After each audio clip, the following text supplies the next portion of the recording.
అందరికీ శుభమస్తండి. మార్చి నెలలోకి వచ్చేసాం. 2025వ సంవత్సరంలో ఈ ఫాల్గుణ మాసంలో మీనరాశి వారికి అంటే ఫైనాన్షియల్‌లో మార్చి నెల ఆఖరిది. తెలుగు మాసాల్లో ఫాల్గుణ మాసం ఆఖరిది. రాసులలో మీనరాశి ఆఖరిది.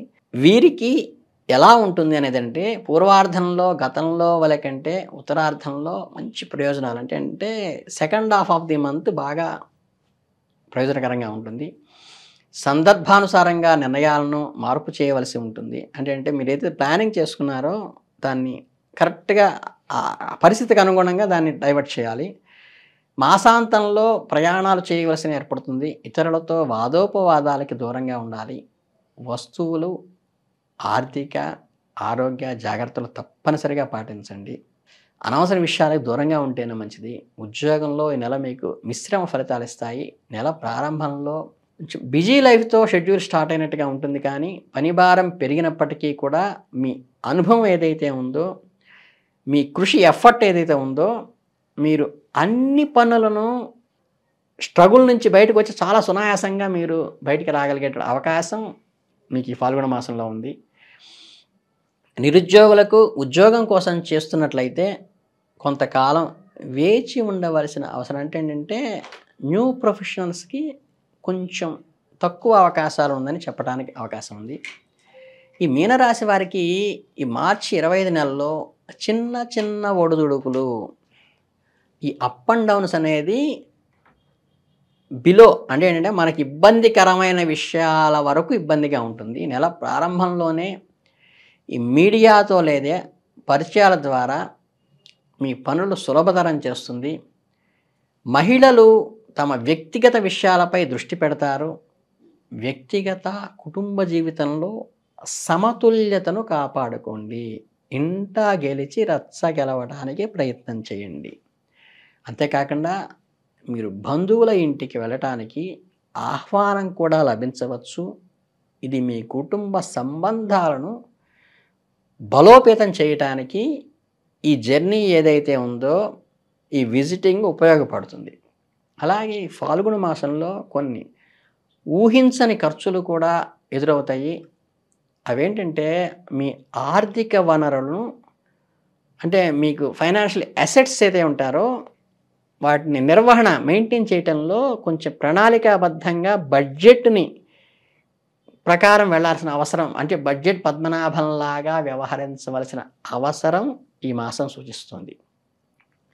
అలాగే స్థిరాస్తి సంబంధించిన విషయాల్లో కొంత వివాదము వచ్చినప్పటికీ దాన్ని శాంతియుత వాతావరణంలో పరిష్కరించడానికి మాత్రమే ప్రయత్నించండి. దీనికి అనుభవజ్ఞులైన మార్గదర్శనం చేసేటువంటి ఇంట్లో పెద్దల సలహా మీకు చాలా అండగా ఉపయోగపడుతుంది.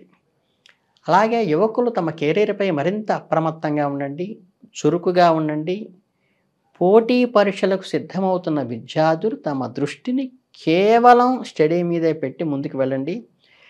ఎక్స్టర్నల్ యాక్టివిటీస్ వల్ల కొంత మీకు ఇబ్బంది కలిగేటువంటి అవకాశం సూచిస్తున్నాము.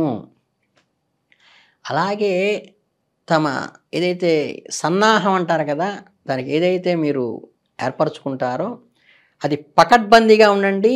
మీరు ఏర్పరచుకున్న ప్లానింగ్‌కి మీరు స్టికానై ముందుకెడితేనే మీకు విజయం సాధిస్తారు. కనుకేంటంటే డీవియేట్ కాబకండి ఎప్పుడు కూడా మీ గోల్ నుంచి. ఇక ఈ బిజినెస్ పరంగా వస్తేంటే వ్యాపారంలో కొనసాగుతున్న సవాళ్ళ నుండి త్వరలో ఉపశమనం పొందే అవకాశం ఉంటుంది. కేవలం సహనము మరియు నిరంతర ప్రయత్నం అవసరము. ఎక్కడైనా లాభం పొందే అవకాశం కనిపిస్తే మీ అహంకారాన్ని, సంకోచాన్ని విడిచిపెట్టి ఆ లాభాన్ని గెయిన్ చేయటానికి ప్రయత్నించండి. ఆపర్చునిటీని డోంట్ మిస్. కార్యాలయంలో ఉన్న ఉన్నతాధికారుల పూర్తి సహకారం లభిస్తుంది. మిమ్మల్ని ముఖ్యమైన అధికారిక సమావేశాలకు కూడా మీరు పార్టిసిపేట్ చేయడం జరుగుతుంది. మీ సామర్థ్యాలను ప్రదర్శించటానికి ఆ సదవకాశం మీకు చాలా ప్రయోజనకరంగా ఉంటుంది. దాన్ని కూడా మీరు సద్వినియోగం చేసుకోండి. ఇక ఈ ప్రేమ సంబంధమైన వ్యవహారాల్లో ఏమొస్తుందంటే కుటుంబంలో తగినంత సమయం గడపటం వల్ల కుటుంబ సభ్యుల ఆగ్రహానికి గురి కావాల్సి వస్తుంది. ఎందుకు ఈయన మాతో స్పెండ్ చేయట్లేదని. కాబట్టి కుటుంబ సమయం గడపడానికి ప్రయత్నించండి. ఈ సమయం గడపకపోవటం వల్ల వచ్చే ప్రతిబంధాల నుంచి విడిపోయి వాళ్ళలో ఆ మనసులో ఆ సంకుచితం రాకుండా చూసుకోండి. ప్రేమ సంబంధాల్లో ప్రేమైన వారి భావాలను పూర్తిగా గౌరవించండి.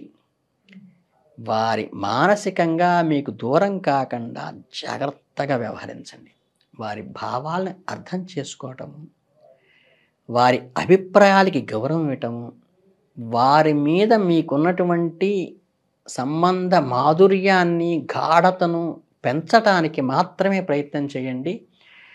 అది మీకు ఈ ఫాల్గుణ మాసంలో మీనరాశి వాళ్ళకి చాలా అవసరమైనటువంటి ముఖ్య సూచన.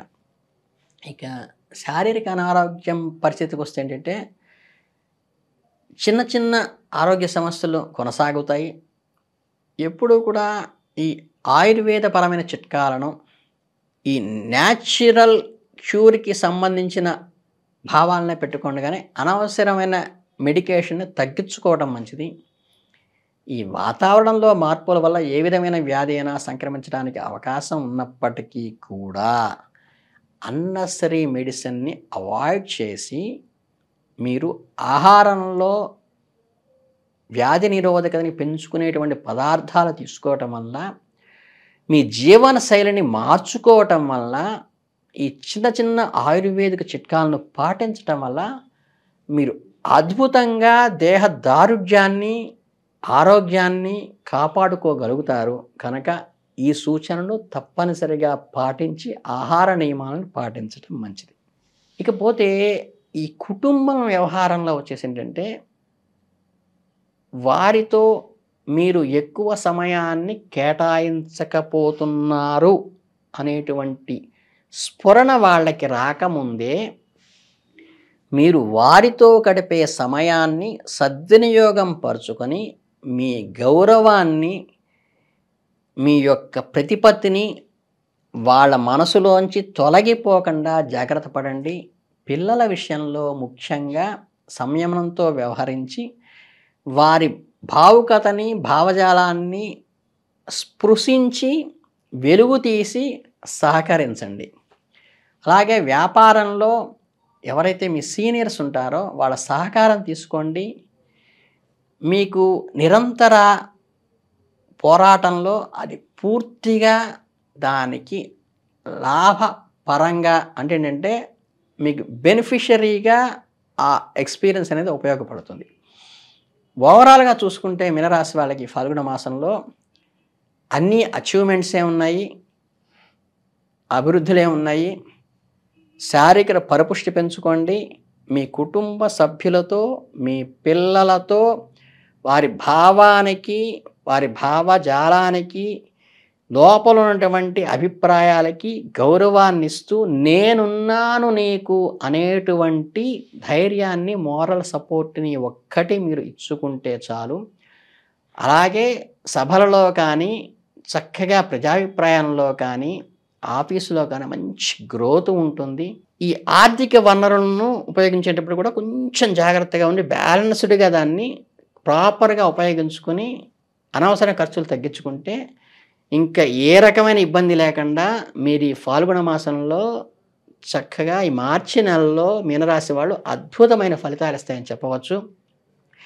మీరు చక్కగా ఏదైనా మీరు ఈ రామక్షేత్రానికి కానీ, రామ ఆలయానికి కానీ వెళ్ళి దర్శనం చేసుకోవటం చాలా ముఖ్యము.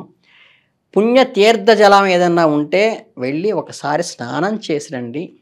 అది మీకు చాలా అనుకూలమైన ఫలితాలని ఇస్తుంది. నిత్యార్చన ఇంట్లో ఎవరు చేస్తుంటే దాన్ని ఆపకుండా కొనసాగించండి. ఇంతకు మించిన రెమెడీలు ఏమీ లేవు. మీ గృహం మంచి అద్భుతమైన గ్రోత్లోకి వస్తుంది. మీరు మంచి అభివృద్ధిలోకి రావాలని మనస్ఫూర్తిగా కోరుకుంటూ మీనరాశి వాళ్ళందరికీ శుభాభినందనలు తెలియజేసుకుంటూ ధన్యవాదాలు.